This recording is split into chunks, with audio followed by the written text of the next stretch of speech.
Arba'een of a departure of a dear father, Marhum Maghfoor Haj Sayyid Jalila Kian, which his family members are with us. We ask Allah subhanahu wa ta'ala to give patience to the family of Kian and also bless his soul. And as you know, he was a Sayyid, and may Allah inshallah make him to be the companions of his ancestors, Holy Prophet and Immaculate Progeny Ahlul Bayt, for the honor of his soul and the patience for his family. Let's recite Surah Fatiha and Salawat ala Muhammad wa ala Muhammad.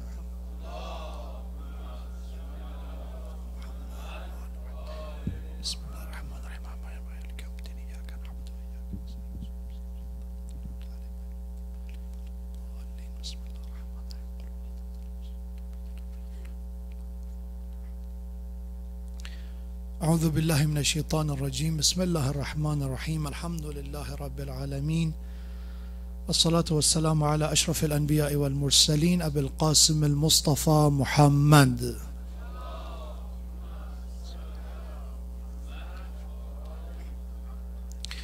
وعلى أهل بيت الطيبين الطاهرين المعصومين المكرمين سيما بقية الله في السماوات والأراضين. قال الله الحكيم في القرآن الكريم وعباد الرحمن الذين يمشون على الأرض هونا وإذا خاطبهم الجاهلون قالوا سلاما. صدق الله العلي العظيم. صلوات على محمد وآل محمد. اللهم صل على محمد.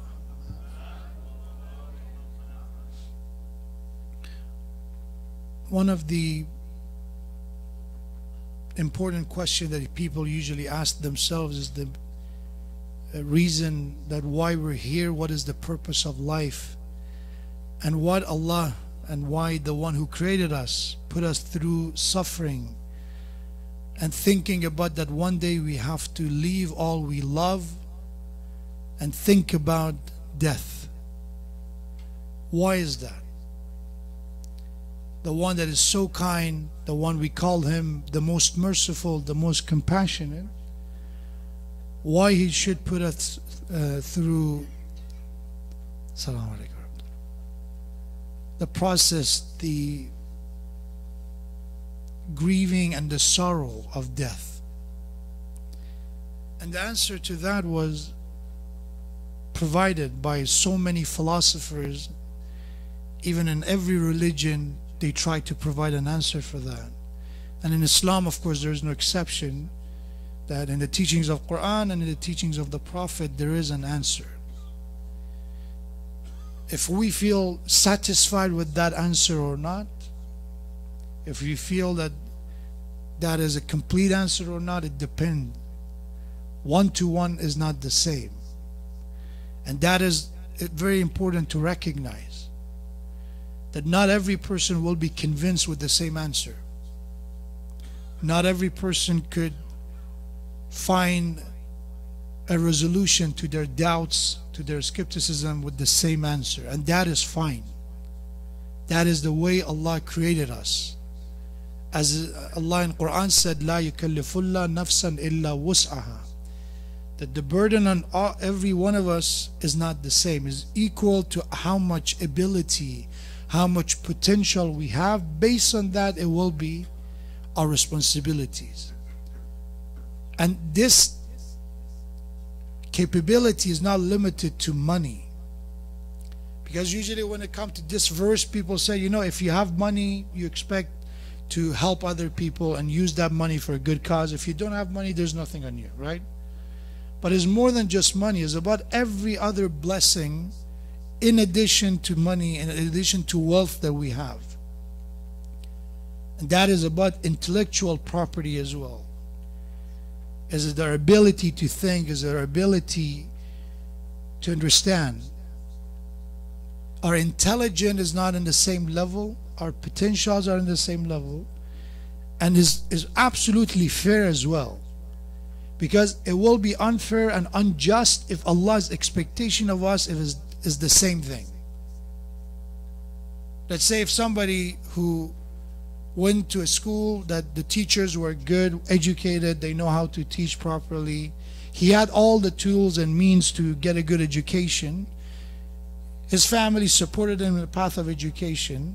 If you expect him to perform, and also we have another, let's say, candidate or another person in mind who didn't have any of that.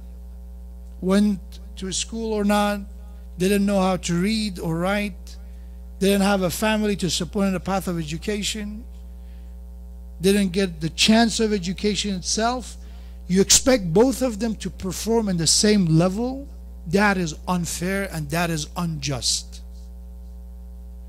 And Allah subhanahu wa ta'ala recognizes that not every one of us have the same thing. We were not born into the same kind of families with the same kind of benefits. Not every one of us were born with the same level of intelligence. Not every one of us we were born into wealth. And so many other possibilities that a human being could have different levels of blessing, different type of blessing that others don't have, or maybe you don't have. And Allah's point is that I will not judge you based on something that you did not possess. لا يكلف الله نفسا إلا وسعها. And this is a verse you probably see, it was quoted so many times by Allah subhanahu wa ta'ala's verse, but they use it a lot in order to explain the ideology of Islam. And in the day of judgment and this life and hereafter is about how much I could have done and I didn't. And even when the time of departure and leaving of this dunya come, our final abode is waiting for us. We have that people say, قال رب ارجعون لعلي أعمل صالحا فيما تركت. God, return me to the life that I've missed, chances that I could have done, a lot of good things that I didn't. If somebody was not capable of doing something, they don't regret. I didn't have the money to donate. Right? I did not have that. I did not have a beautiful voice to expect me to do something good with it. I didn't have a certain level of beauty that I could have done it for the good cause. I didn't. So there's no responsibility. But what I have, I will be responsible for. And I want you to understand that life and death is about that. Life and death is simply about understanding that in this life, whatever you have a chance to use it in the best possible way. But this is not going to be an ongoing test forever. And that's not going to be even possible. It will be excruciating, painful to be tested all the time. So it should be an end to this test, which is called life. And isn't this life anything but a test? Quran says it's not. This life is a test. There will be a moment of comfort in this. Test doesn't mean it's going to be a torture. It's a test. And I repeat, it's a test. Because there are people, there's categorizing people, usually in psychology they do it. In human behavior, way of looking at an observation, they say people are three types. You have the optimality in every opportunity, in every chance, in every blessing, they only see the difficulty. That's an optimist. That's a pessimist. An optimist is the one who sees opportunity in every difficulty, in every hardship. And then we have the realist, the one who recognizes what is an opportunity and what is the difficulty. They recognize everything in the right place. So we have people whose perspective of this life, oh, this life is nothing but torture. And they use even some common sense to add to that. Yeah, you remember when you're born, you were crying, and when you die, somebody is crying. So this life is all about crying. All they see is the pain, right? They talk about, getting old, getting sick, losing loved ones. And then we have the optimist. What is life? The life is 2 days. Just use it the way you want. Just enjoy it. There's no test. There is no suffering. Just, you know, if you take it hard, it will be hard. If you take it difficult, it will be difficult. And both of them are much far away from the truth. The real life is a mixture of laughter and tears. As we say in Quran, أَضْحَكَ وَأَبْكَى. He is the one that provided an environment, created an environment of laughter and the environment of tears as well.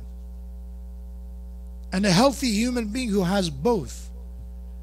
You know, I've heard people say, you know, in Islam, we encourage people toward crying and being sad, and there's not much about happiness. No, it's not true. It's not true. We have so many traditions about being somebody who is humorous in a good way. You're not mocking people, but at the same time, you're not abus, somebody with a frown walking around either. But one thing is that being ignored is a healthy soul requires both of them. You need to cry in the right time and you need to smile at the right time. Imbalance in any way is not good. That's the reason we have people with are bipolar, right? The bipolar people, they have two extremes. They don't have the balance. And sometimes they have to take some form of medication in order to balance it. And sometimes they're not even responsible for it. That's the way they are.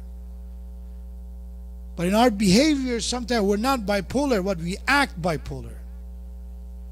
If we are happy, we do it extremely, you know.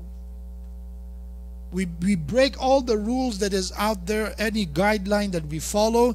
Because I'm happy, it's okay. You know, it's just I'm happy right now.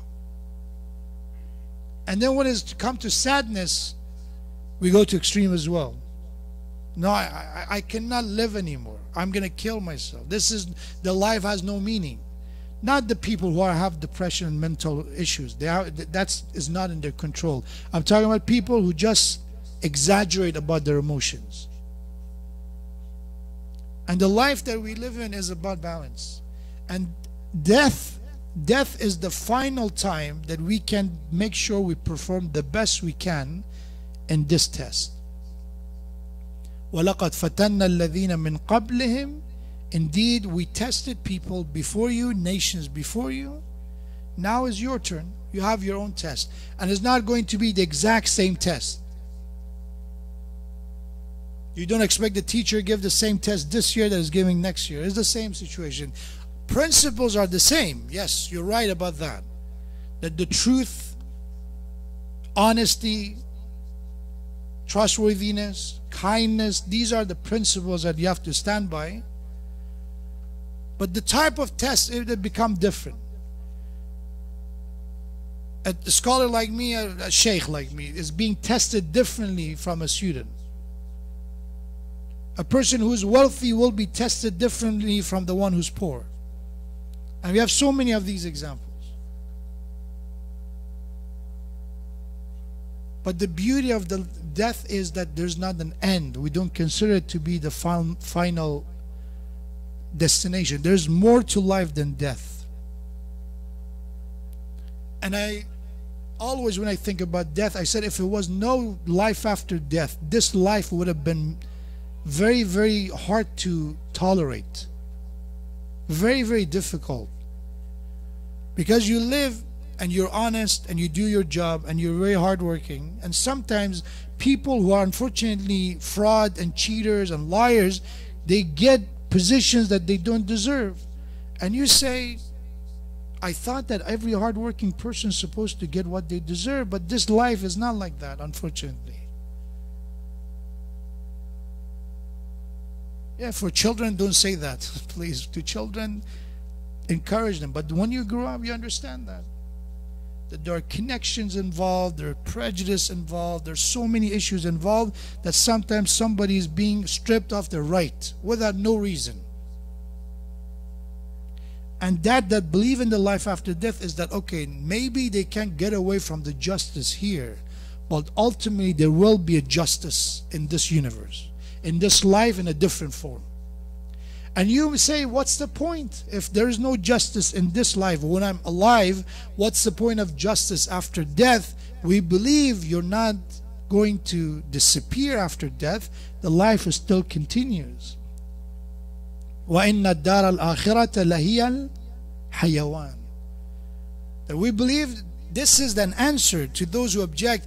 If I don't get the justice, if I don't get to live a comfortable life, some people, they betrayed my trust, they stole my money, and you say, oh, God will, eventually get them, and, they will pay the price. And so what's the point? Right now I need the money. Right now I have to spend it.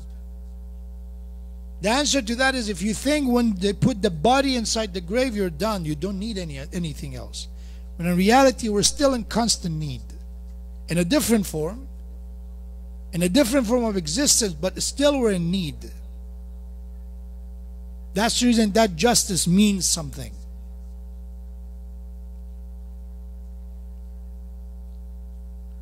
But sometimes we don't get to that understanding because of a simple reason. A simple reason. There is a hadith by the Prophet Muhammad sallallahu alaihi wasallam, recite the salawat,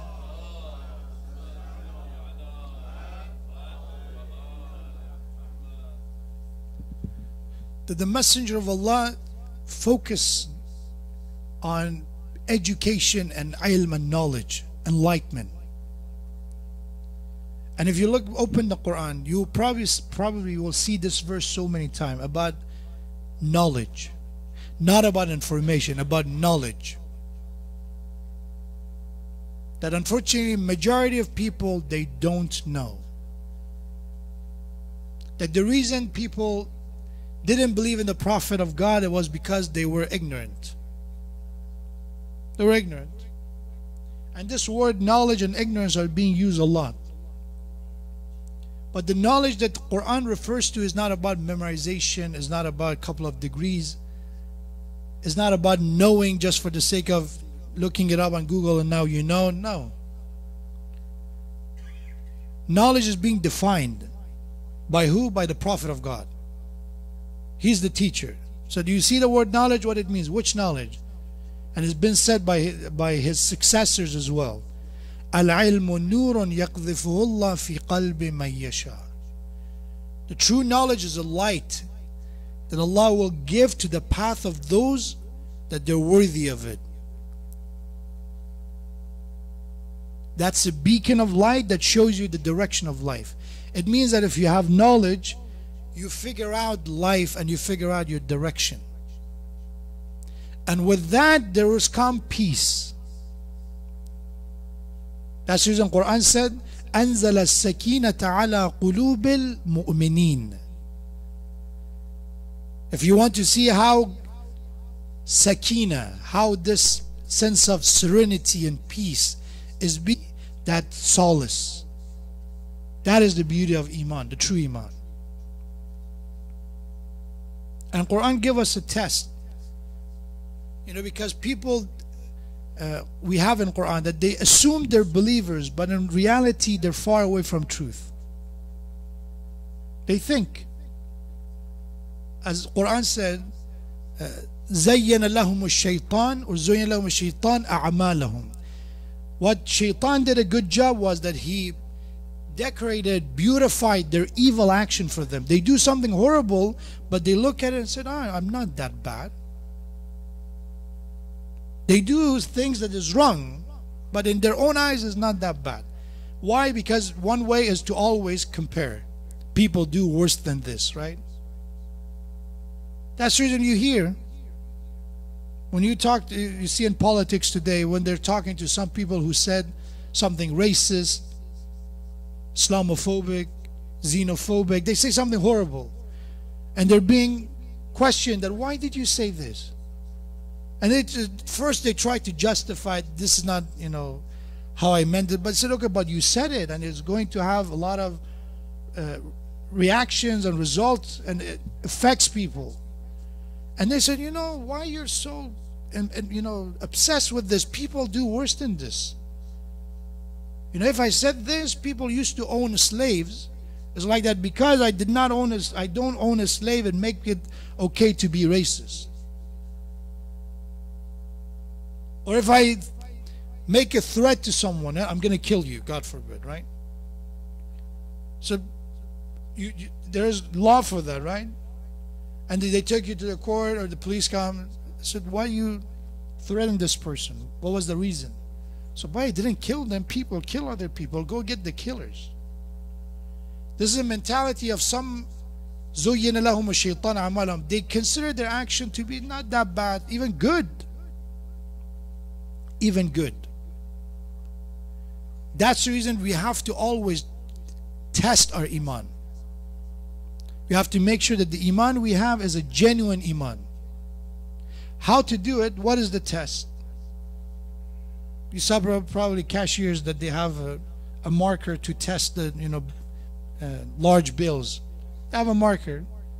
There's a way to do that with our iman, to test our iman, and that is this ayah of Quran. أنزل السكينة على قلوب المؤمنين. True iman will bring serenity, will bring peace. That is the true iman. That as I pray, as I give charity, as I do all the things that are good, one outcome is that supposedly had to lead me toward that sakina. That is the goal, that is the purpose. When they see the messenger of God in the midst of the battle, he's losing his, he's not losing his peace and calm. And everybody look at the face of the Prophet and they find assurance to continue. That is the reason. Because he has that serenity and peace, sakina. When you heard of the story of Imam Hussein, that you cannot find a much more difficult situation for a human being. That you just lost your companion, you lost your son, you lost your infant child. You see your family is being under threat. You're the last thing between the enemy and your children and your family. And still, when they look at you, even enemies said that you look at the face of Hussein, you see no sign of anxiety or fear. Is sure about something. That is sakina. I lost money, I'm bankrupt, I don't lose my sakina, my control. My control. I learn from the mistakes I made, but I don't lose control. And that is the beauty of this religion. There's a hadith by Imam Ja'far al-Sadiq alayhi salatu wassalam. Say another salawat ala Muhammad wa ala Muhammad.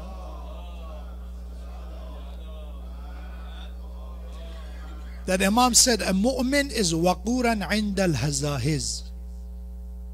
That's the way that you see that one of the signs of a true believer is.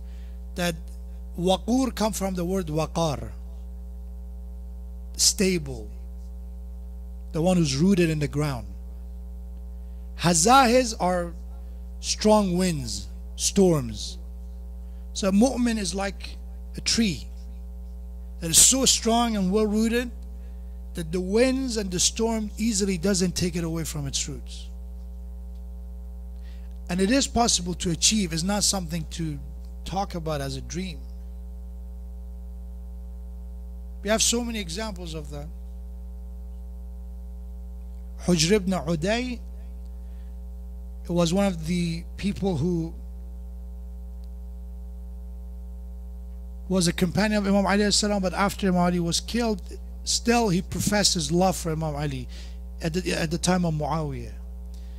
We have that he was arrested by Muawiyah because he always was critical of Muawiyah, an oppressor, and he was always talking about the justice of Ali, that Ali was the man that when his own brother came to him and asked for an extra portion of Baytul Mal, he brought a hot piece of coal close to his hand and said, brother, you cannot tolerate the heat of this coal and you expect me to sell my akhirah and my justice for you? A man whose justice, when his own daughter borrowed something from Baytul Mal, he went back to her and said, I knew that you did this out of ignorance. If you would have done it deliberately, I would have punished you for this. This man, he would talk about his justice all the time. He was arrested. They dug his own grave in front of him. And they told him, you have to go in public and you have to bash Ali ibn Abi Talib. You have to say all the horrible thing that you can think about him. That's the only way you will be pardoned and you will be forgiven. And he said, no, I will not say such a thing that is not true. If you let me go, I'll promise you I continue the same thing. You always say, oh no, you're crazy, save your life and all that. But he's a man who spent all his good years of his life to be by the side of Ali. Now he's an old man. So we have that. He said, okay, you're going to kill me, and you're going to behead me, and you're going to put me in this grave. Let me pray. That's the last thing I love to do before dying. I want to pray to God one more time. And we have that he did it quickly. He rushed very fast. And as he was getting ready for the last moment of his life, he said, I just want to let you know, I never did a prayer in my life this fast, this rushed. But I did it to let you know that I did not look an excuse to say, oh, let me pray in order to get a chance to live a few minutes longer. I truly wanted to pray, not that I'm concerned with what you're deciding for me. That's sakina. That is that serenity I'm talking about. How did he achieve it?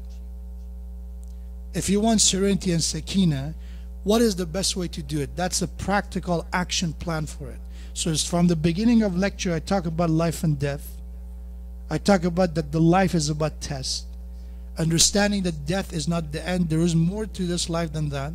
And the justice of world will be meaningful with death and the life after that.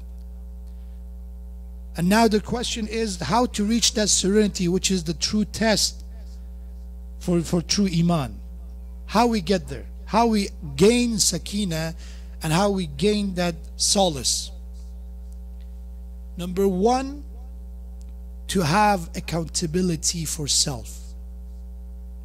If we want solace and peace, we have to have accountability.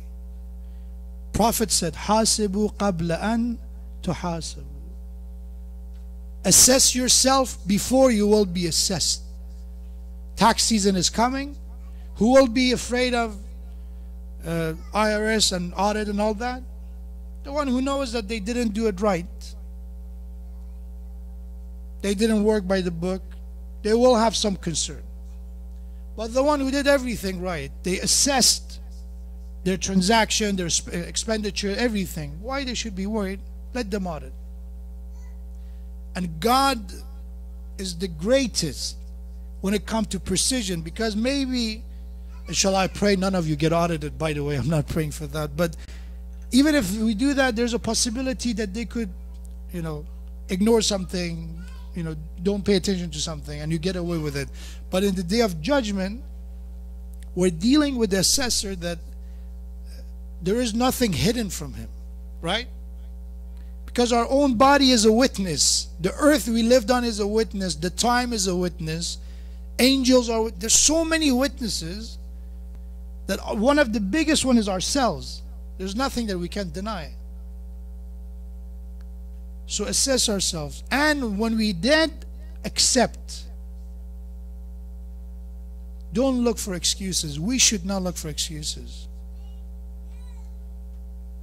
Because if you look for excuses in the day of judgment, maybe we can convince someone or even ourselves in this life, but Allah subhanahu wa ta'ala knows how much fault we have in a problem or not. If you get into an accident, if God forbid you lie about it, you lie to the police, you lie to the insurance, maybe you gain the benefit, but in the day of judgment that's not the case.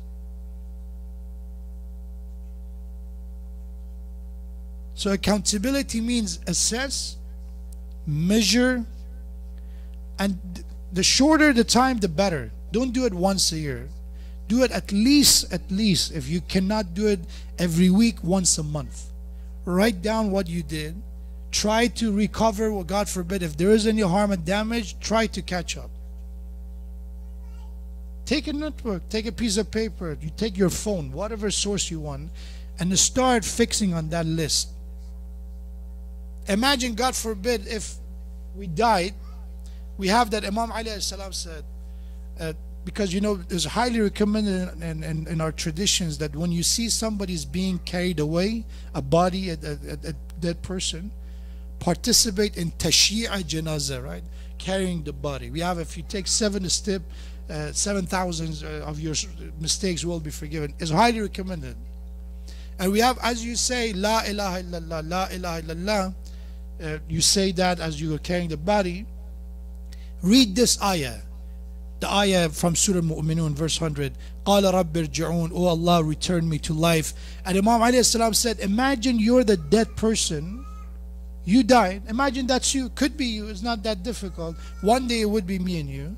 Imagine that's you, and you ask God for a second chance, and God gave you this chance, and now you're alive. What would you do differently? What would you do differently? Start. You will start with writing a list. Okay, these are the things that I made. These are the wrongs I did. Let's just start fixing it. And that doesn't happen if I don't think about the wrongs I did. Yes, focus on the goods you did. Have hope in Allah's mercy. Have hope in Allah's forgiveness. None of that. I'm not trying to undermine any of the positive message of forgiveness of God.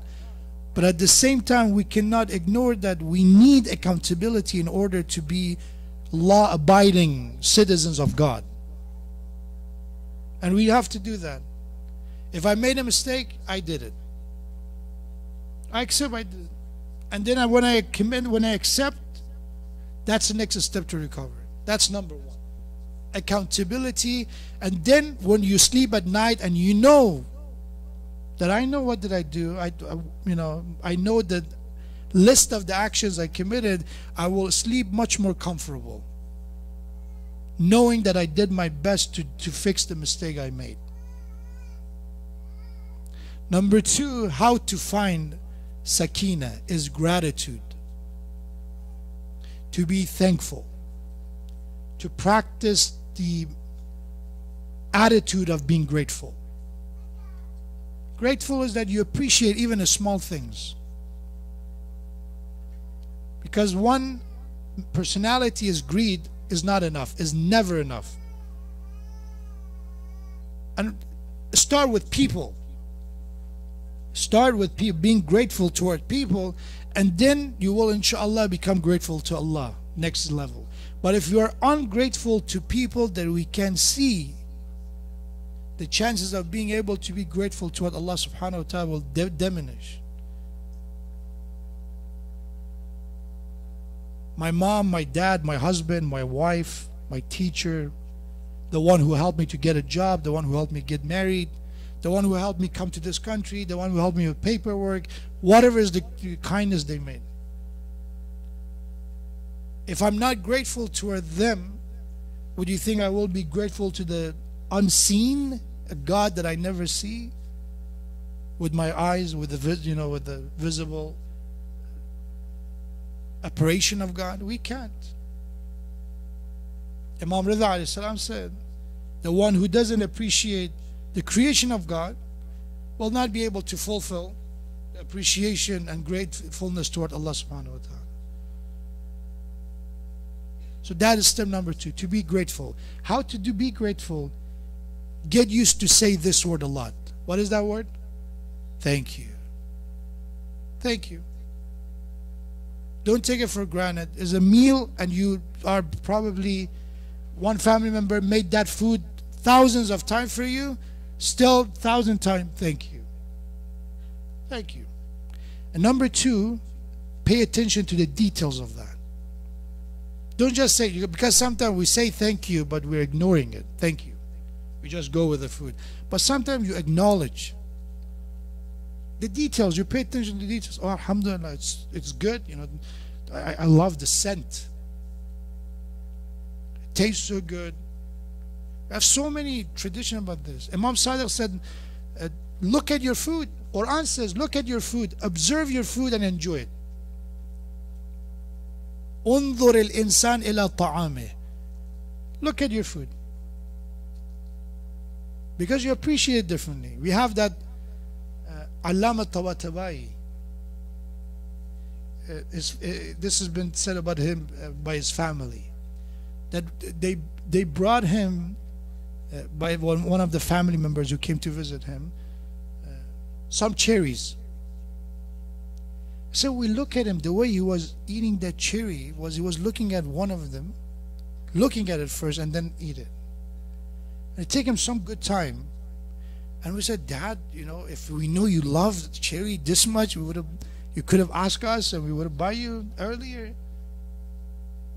And he said, no, I was appreciating this creation of Allah subhanahu wa ta'ala, then in this very small size, how much taste and how much joy it could give to me. One simple thing. We could appreciate so many things, from the ability to walk and see. Talk to people who are dealing with, you know, difficulties, disabilities, and then you will appreciate. If somebody, God forbid, dealing with a disability, we're taking so many things for granted. Not even a disability. Talk to people who have a back pain. Back pain, simple back pain. And they have to take pills in order to fall asleep. You will be more grateful. You will be less complaining about why somebody cut you off in the exit.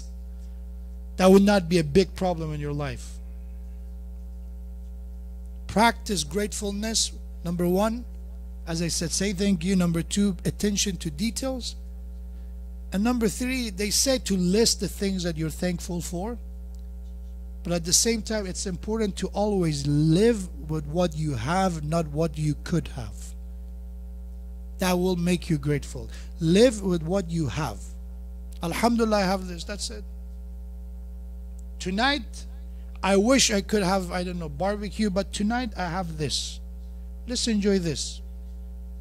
Because the reality will not change with my wishes, with my dreams.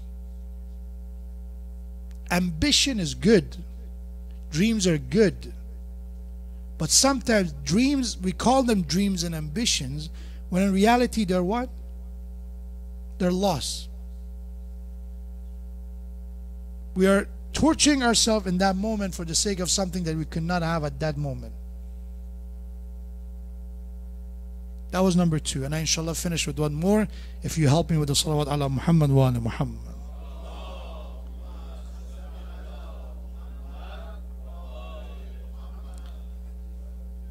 The third way to gain sakina is remembrance of Allah, which will brings humility. The more and more we recognize Allah subhanahu wa ta'ala, the more humble we feel. And the more humble we feel more in peace. Why is that? I tell you, like a child. A child, when they know that their parents are watching for them, the confidence they have when they go to the stage, when they're giving a talk, when they're, you know, even talking to their friends is different. Because they know their back, there's somebody to back them up just in case. As human beings, even if when we grew up, is the same mentality. We grew up, but we like to have a backup. That's the reason we love our families, right? We love friendship. Because we need that connection in order to feel at peace. And there's so many studies that those people who easier for them to socialize, they're healthier, mentally healthier. And you see, one of the signs of depression is what? What is it? Loneliness. People who are depressed, they don't want to sit with other people, they don't want to talk to people, they prefer to be alone. But opposite of that, when we talk about sakina, when we talk about peace, is that when with other people. But even all people, all of them, without exception, including our family, as Quran says, they cannot be a permanent backup. Everyone have their, as long as they're alive, they're with you. Even after, inshallah, may Allah give them, extend them hundreds of years, eventually they leave this dunya, their du'as are with you, but physically they cannot be in a position of backing you up, right? The only one who is everlasting is Allah subhanahu wa ta'ala, is the only permanent variable that you will not, constant variable, that it doesn't change in life. Everything else goes up, and even children, right? They have their own life, they get busy with their own life, they go and they come and they back and forth. Even they are the means, right? The master and the one, basically said, the one who's in charge of all these pieces is Allah subhanahu wa ta'ala, who make the parents to be the means of mercy, make our spouse to be a mean of mercy, make our children to be a way to convey His mercy.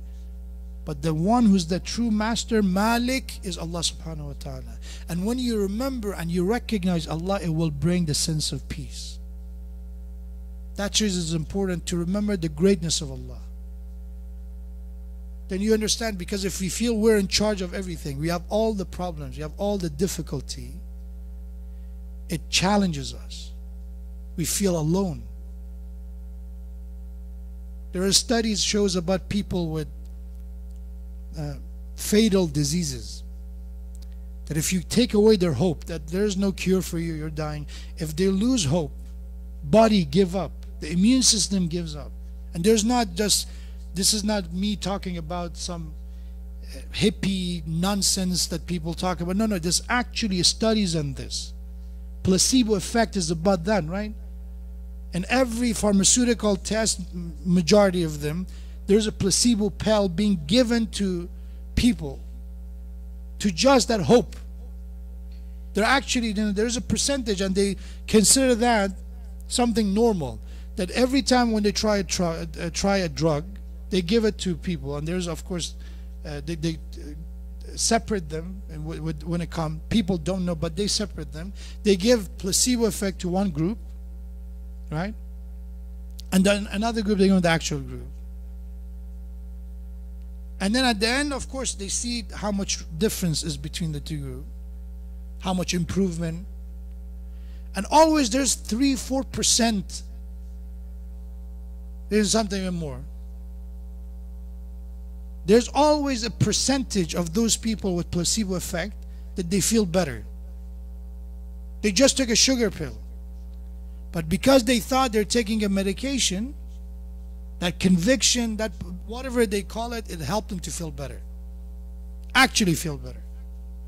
So hope, it is important. It is about life. So we can, I'm not trying to deny any of that. There are high hopes in Allah subhanahu wa ta'ala, and mercy and kindness is all good. But remembering Allah subhanahu wa ta'ala is the constant, that is that ultimate hope that it will never disappear. And with that, peace will settle in. Anytime you felt sad, remember these three elements. They help us a lot. And the remembrance of Allah subhanahu wa ta'ala is one of those ways.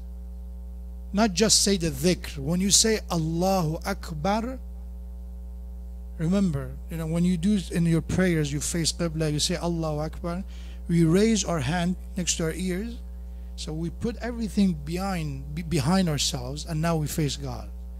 Everything that we're dealing with, symbolically we say, okay, it's behind me, and now I'm facing Allah. An absolute hope.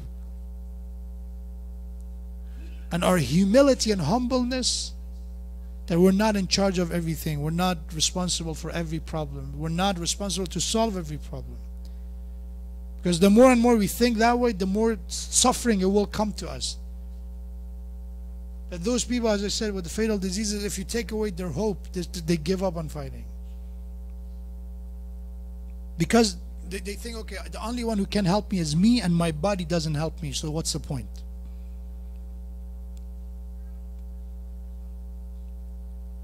But in the peak of difficulty, in the midst of our severities of our situation, remember that Allah subhanahu wa ta'ala is the one who created all this universe, and I'm one of them. I'm one of the billions of people living on this earth. And there is a plan for me, there is a purpose for me, and He knows that. As long as I do my part, the rest is up to Him, and that is tawakkul. You do your part. More than that is reliance on Him. But if you say, I just count on myself and myself only, there will be the sense of distress, the sense of despair that will kick in when we're not in charge. May Allah give us the tawfiq to do our responsibilities right, to be accountable people, to be responsible human beings and Muslims who inshallah take the credit for the good we do and also accept the responsibility for the mistakes and the blame when we have to. And to take steps in order to inshallah make our lives better, the life of other people better. To rectify mistakes that we made. And inshallah, Allah help us to be grateful, thankful for all the blessing, countless blessing that we are surrounded with. And ultimately, may Allah inshallah help us to remember His greatness, to remember His glory. And through that, we become humble, that we are in the presence of Allah subhanahu wa ta'ala's wisdom and greatness. May Allah bless the soul of all marhumin and give patience to the family of marhum Kian, and also bless his soul and make him to be the companions of awliya Allah, and elevate his status and shower him in His mercy and forgiveness. And may Allah inshallah give us the tawfiq that whenever is our turn to leave this dunya, and I pray that all of you and all of us have a blessed long life, a fruitful life, meaningful life. But whenever we are ready to leave this dunya, whenever we're planned to leave this dunya, inshallah we're ready to leave, that we are prepared for this journey and our hands are not empty. May Allah give us that tawfiq to make that happen. For the soul of all marhumin, let's recite Surah Fatiha and salawat ala Muhammad.